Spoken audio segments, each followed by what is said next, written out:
Ils ne sont pas très nombreux, mais ils sont motivés. À Montpellier, une vingtaine de militants sont regroupés au sein de 269 Life, une association antispéciste.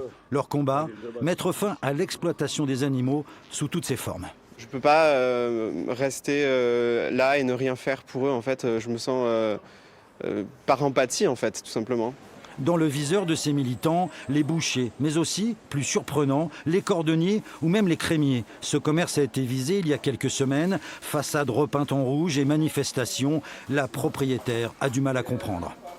Il me semble que nous, comme les bouchers, on est les premiers, les plus conscients du bien-être animal. Et nous, on les connaît un peu, les animaux. Je ne crois pas que ça soit leur cas.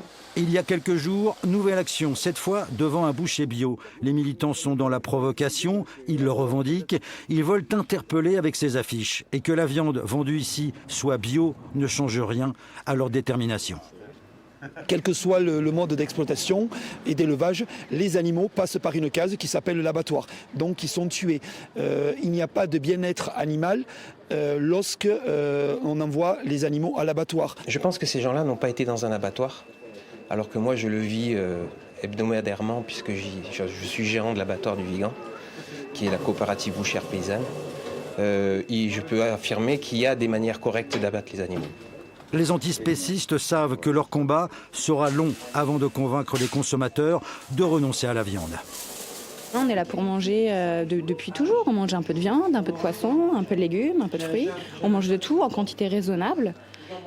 Et je ne vois pas où est le problème. Contrairement à ce qui a pu se passer dans d'autres villes, on ne signale pour l'instant aucun débordement violent à Montpellier. Les antispécistes ont annoncé de nouvelles actions pour les fêtes de fin d'année.